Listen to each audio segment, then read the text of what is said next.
Well, good morning, everybody. We start off this Friday today. I want to show you the pattern we're about to break away from. First map here goes from April 21st, that Friday, all the way to May the 4th. And what we're looking at is temperature ranks by climate district. After the very warm spell we had in the midsection of the country after Easter, there was about 8 days of really decent warmth. A lot of field work was done. We then saw just an extended time period of very cold temperatures. And you can notice from parts of the Mid-South to the Eastern Corn Belt, some of these places were having one of their coldest such stretches of days on record, while the West finally, at least over the last week to 10 days, built in some heat at times. What's going on with this pattern right now, though, is that we're dipping another trough into the West. And we've been talking about this all week. And we have questions about how long that's going to last and what it's going to do to trigger southwest flow across this area, therefore initiating storms, what it's going to do to open the Gulf, and then what it's also going to be doing to change the temperature pattern here versus the western United States. And here's kind of the first part of the answer to that. This is the next 7 days looking at the total accumulated growing degree day units. And now we're starting to see these numbers such that if you planted corn, I don't know, in Iowa, Missouri, Kansas, Illinois, Indiana today or yesterday, we should have emergence by the end of the week. That's how much heat units we're kind of pumping into the ground here with this particular setup. Where the numbers are dropping off, of course, is in the West, where the deeper trough continues to sit in that area. So let's take a look at what these temperatures are going to do just to get us going here. So here's Friday's temperatures. This is a lot of rain, cooled air. This is what is left of what has been one of the longest duration cutoff lows, a part of that omega block we've been talking so much about sitting over the eastern Great Lakes. Got another cool day here, but the pattern's beginning to change. You can see the warmth stretching in the midsection of the country. Over in the West, this is going to be the start of a cooler stretch of days here. So not the start, but the next in a cooler stretch of days. This is Friday's highs getting into Saturday, going into Sunday, very hot. I mean, it's going to be hot. It's going to feel like midsummer here. I mean, look at these temperatures, 90s in Missouri and surrounding areas in the 80s. That's Sunday, going into Monday, out into Tuesday, and out here farther to next Wednesday and Thursday. Just since we're thinking about it, I'm going to come over here and just look at my frost map. There it is. And this is what we're looking at for potential frost over the next 7 days. So outside of higher elevation, and then the pesky cooler weather leaving New England today, we're not seeing it. That's good. The heat that's coming in is going to be quite beneficial. So let's skip over from here to just taking a look at the satellite data. I was just recording this just as the sun was rising here right around Cape Hatteras this morning. But let's take you back to yesterday. So the deeper trough that is sitting over the west here continues to spin. And like we've seen the last couple of days, it's just lighting up storms kind of in an arc around it like this. And they've gotten all the way into the Pacific Northwest. And there's just this broad area of rising motion out ahead of this deeper low that's moving over California. So this was kind of our setup as we just played through the day yesterday. And some of these storms were severe. We saw some hail out of them. But, don't forget, there's a lot of colder air that's trapped in the backside of this. And if we look at the last 3 days of snow, the Sierra Nevada, some places picked up another 6 to 12 inches, maybe even higher amounts deep in the mountains. And of course, we did see the snow push up against the, here in West Virginia, up against the Appalachian Mountains. And then earlier in the week, here in parts of Pennsylvania, New York, stretching into New England. And of course, we talked earlier in the week about the heavy snow in the UP. On the precip side, just looking at total precip, again, we saw those complexes of storms just in the last 24 hours here through 5 a.m. this morning roll out through Texas, into Arkansas, through Oklahoma, into southwestern Missouri, and then spotted throughout Kansas and Nebraska. And Nebraska needs this. The dry land needs this so terribly bad. We need to have more storms that are coming after this. But if we think about where the pattern's really aligning itself, it's going to come down to watching this. We've now sheared apart that omega block. So we had this big omega block here. That trough is out. This is the ridge that's moved back over to central Canada. And what's sliding underneath it here is a pesky trough that's just going to sit here for a little while. The benefit of this is if you're on the eastern side of it. We're going to open up the Gulf for several days here for a lot of scattered thunderstorm activity. That's going to be the mainstay. A lot of scattered thunderstorms in this area. And it's going to be one of those situations that when this is done, there will be people that are missed. And we really kind of talked a lot about that in last night's in-depth report. But there's going to be some beneficial rains that will come out of this. On the severe weather side of it, here's today's risk. So we're going to watch parts of Nebraska Texas and down here in the lower Mississippi River Valley. But there's just going to be a broad area, see shaded back here with just your general thunderstorm, outlook where we could see the atmosphere pop and produce some of those storms. And it's kind of the same thing as you get into tomorrow on the 6th, although we're kind of targeting this area around Illinois, Iowa, and Missouri for the risk of the strongest storms. And that similar area shows up again in the day on the 7th, maybe more into Iowa. But just notice, see the large area shaded by the Storm Prediction Center here of where we have, general risk of thunderstorms.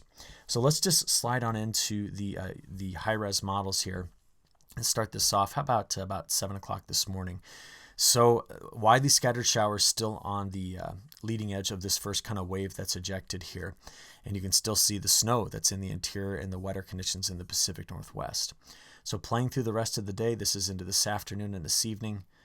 Okay, we do see right in through there. This is where we could see some of the heavier rain from some of the bigger storms. It's going to be hit or miss in this area. Same thing through parts of Iowa, Minnesota, Wisconsin, and then down here in parts of the Mid-South. But we'll also watch Texas too for some stronger storms.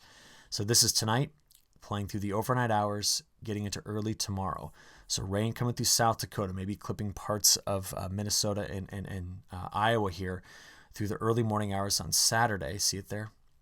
And then playing later on in the day, we're just going to watch for the storms to pop into this area. So that's where we're going to keep an eye out on the day on Saturday. I know you're noticing the model not fully resolving a big complex of storms, but we're just going to keep an eye out in this area because of the environmental setup there.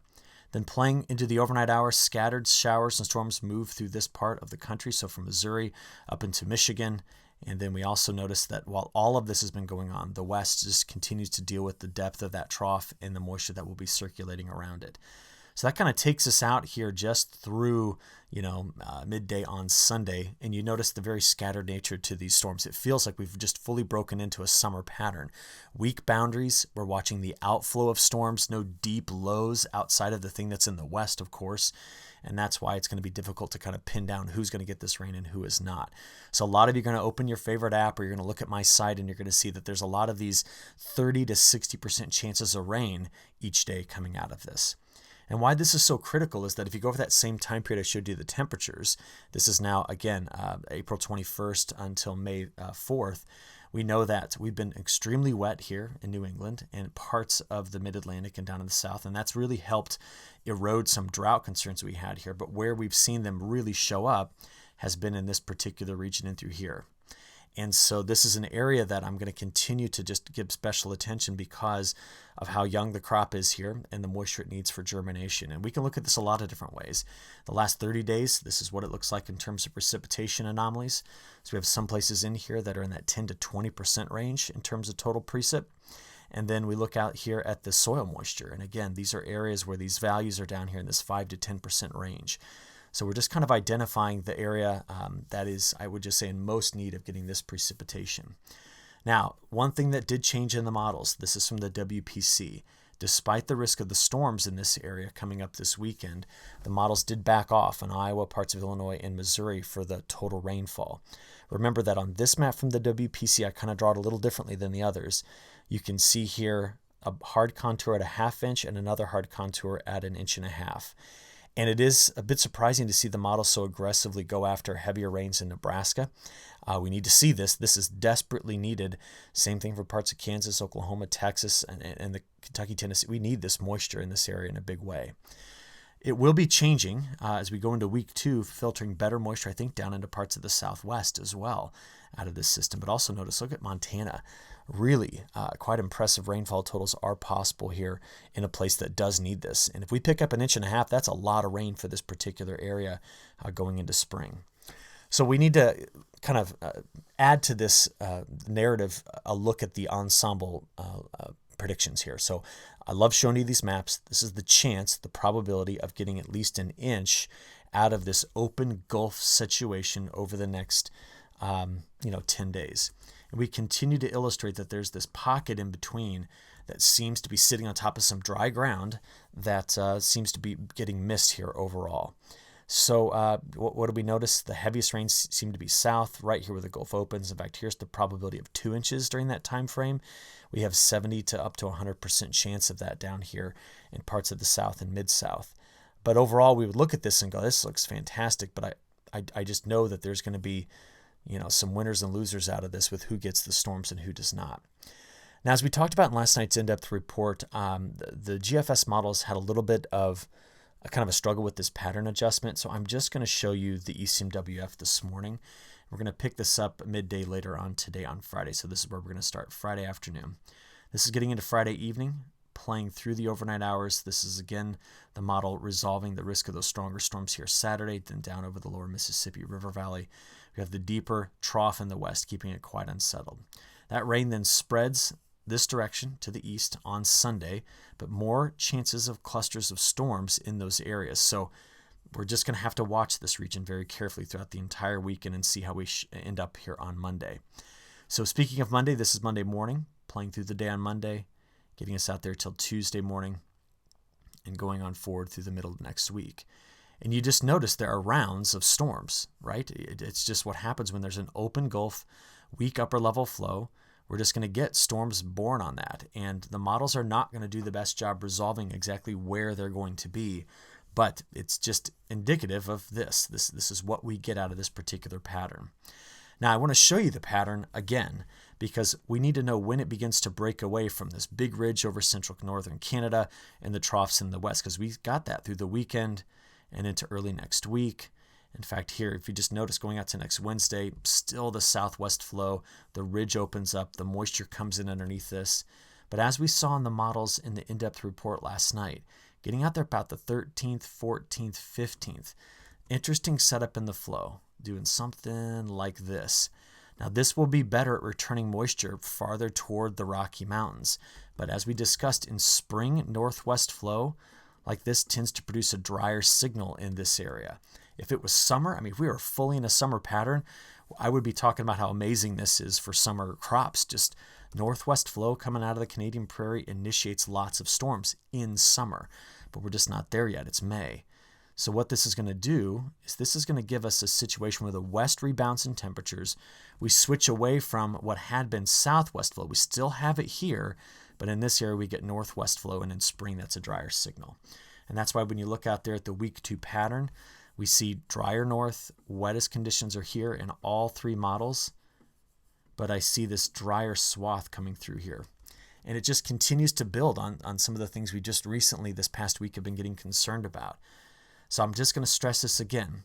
The next 5-7 days of precipitation is going to be critical to knowing how much moisture we can get back into the soil to begin to cure some of these issues in these regions to get us prepared for what the rest of this month is going to hold. And so as we get out there and just think about that, we do know the temperatures are going to be warmer. Okay, we see this cooler condition in the west beginning to fade after about 7 or 8 days. We see a lot of warmth across North America, and just playing this out to the end of this 15-day run, which takes us all the way to the 20th of May, there's going to be a lot of heat that's picked up throughout the country, with the exception of New Mexico and Texas. But this is the area where that split flow delivers routine storms. And as a consequence, we see cloud cover and cooler conditions here. All right. So later today, there's 2 things that we have to be on the lookout for. We will get new long-range update from the European model. I will include that in my Monday reports, give you a breakdown of all of that. I'll spend the weekend looking over it.